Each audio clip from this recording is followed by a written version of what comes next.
I am Obafemi, he declared, son of Adewale, heir of Okaru, the child you failed to kill. 10 years after his royal bloodline was slaughtered, a sacred prince returned home wearing a mysterious mask. But before the sun set, the man who stole his kingdom would learn that some heirs never truly die. Many years ago, beyond the sun-drenched plain of Nigeria, where golden grasses dance like an ocean wave beneath the Amazon wind, there stood the mighty kingdom of Akaru. Akaru was a land blessed by the ancestors.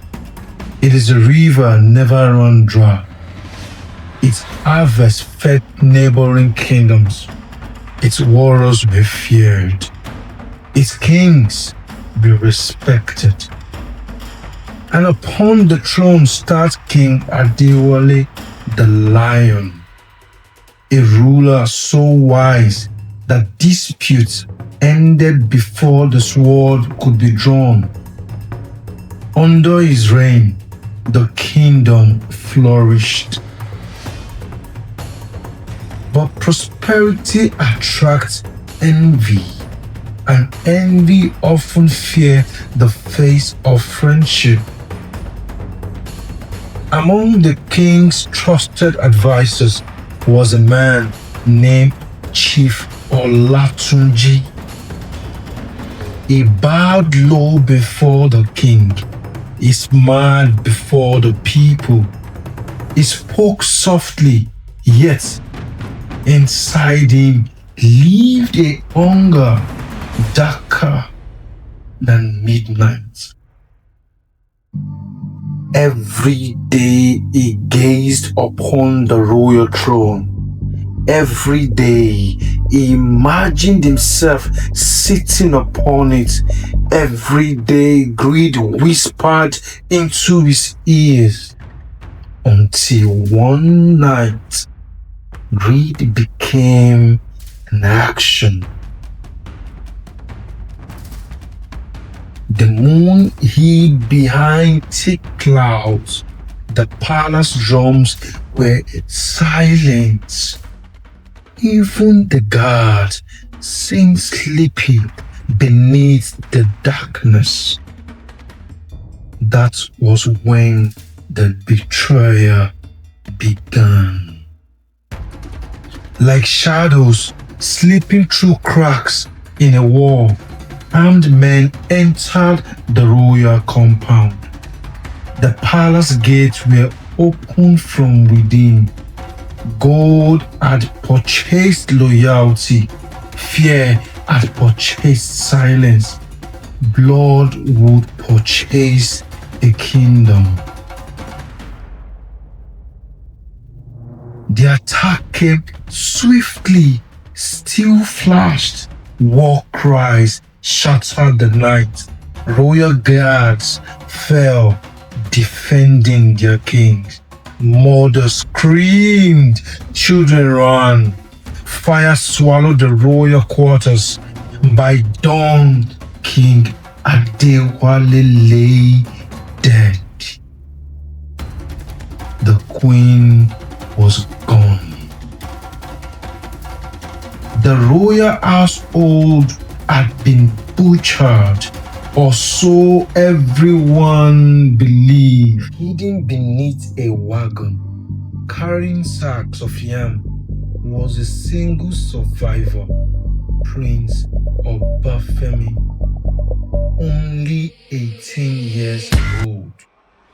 Only 18, and already carrying the weight of a fallen kingdom. As the palace burned behind him, the young prince watched his world disappear in smoke. The fire reflected in his eyes. The screams echoed in his ears. And that night, childhood died. For years, nobody saw him. Nobody heard of him. The kingdom believed the entire royal bloodline had vanished. Chief Olatunji crowned himself and thus began 10 years of suffering. The new ruler taxed farmers until their barns became empty. Young men were dragged into forced labor. Village elders who spoke against him disappeared. Markets shrank. Rivers became neglected. The people lived in fear. The kingdom that once sang now groaned. Yet hope is a stubborn thing. No matter how deeply buried, it always seeks sunlight.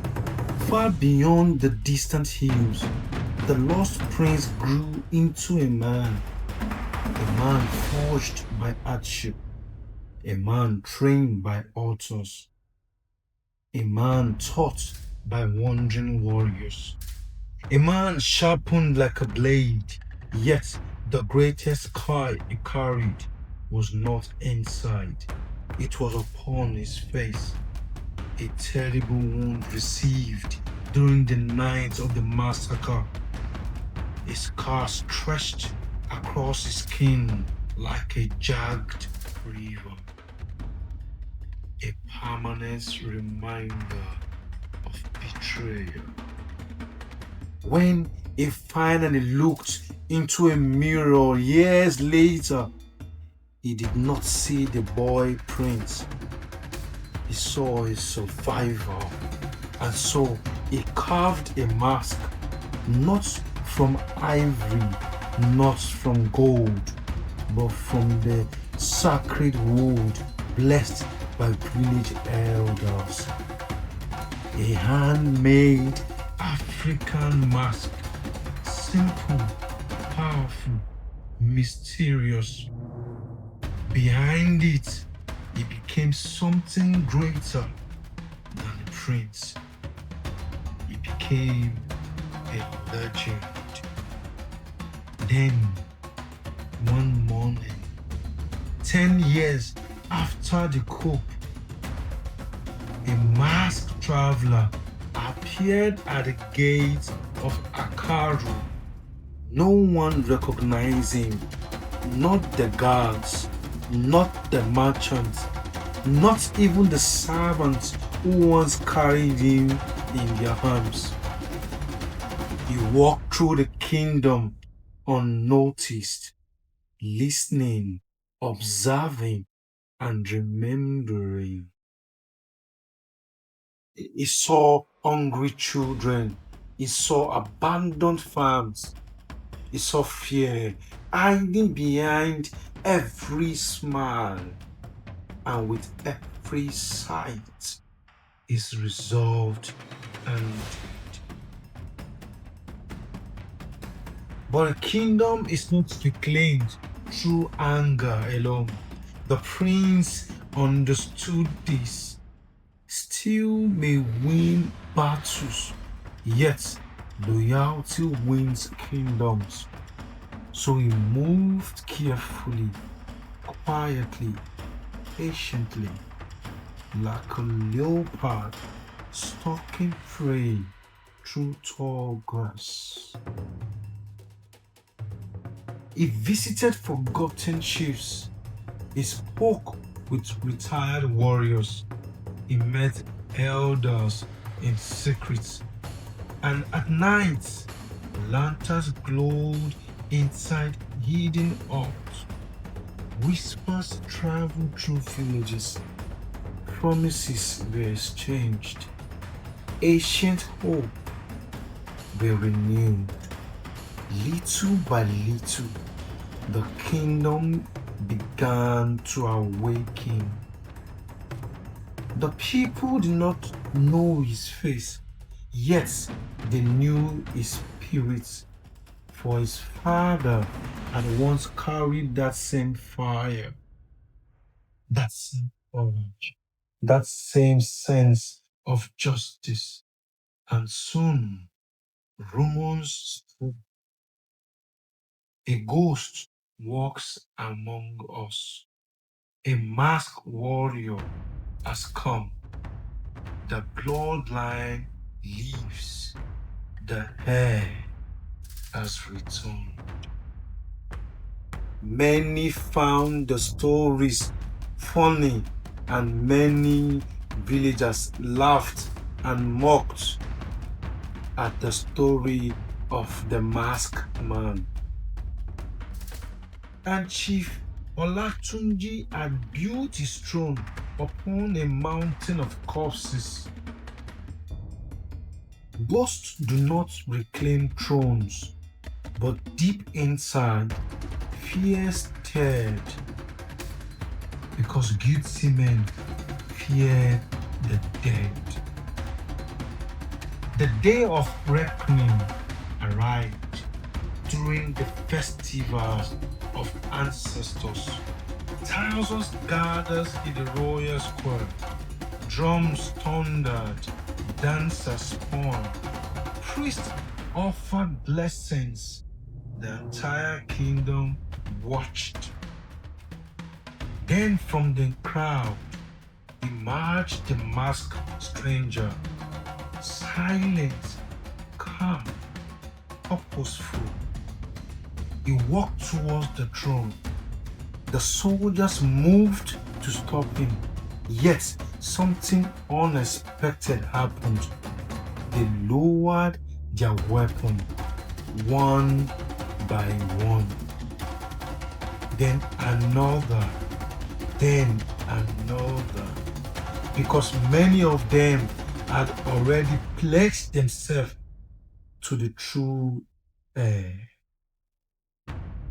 The square fell silent. Even the wind seemed to pause.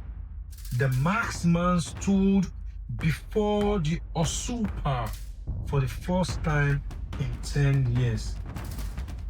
Truth stood face to face with betrayal. Who are you?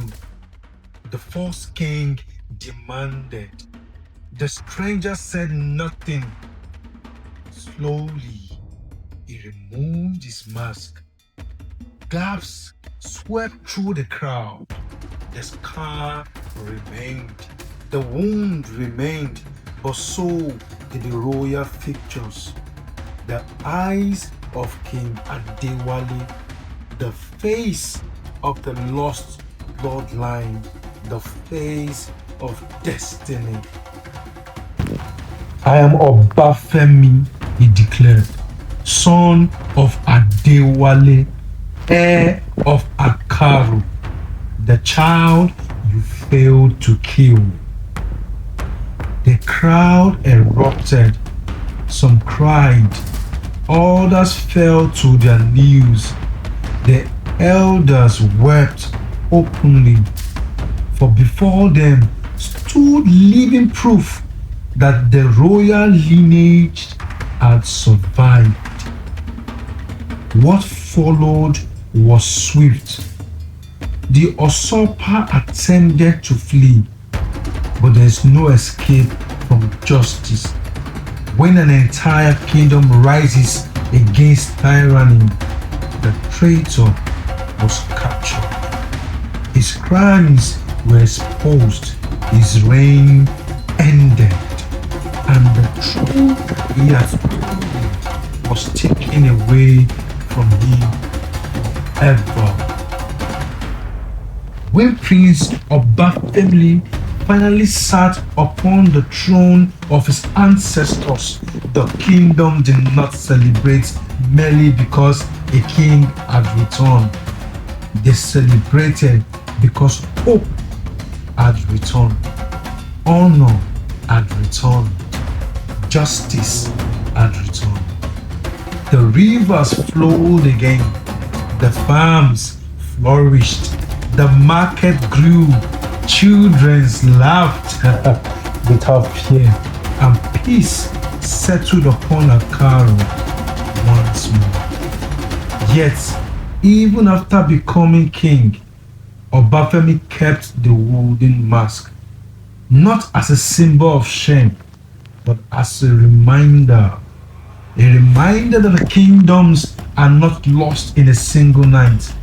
They are lost when good people become silent and when they are reclaimed and when courage refuses to die. And so, whenever elders gathered beneath the evening sky, they still tell the tale of the prince with the wooden mask, the heir who returned from the shadows, the son who avenged a fallen bloodline, the king who reclaimed a kingdom lost to treachery. And they say, as long as justice lives in the heart of people, no stolen throne can stand forever.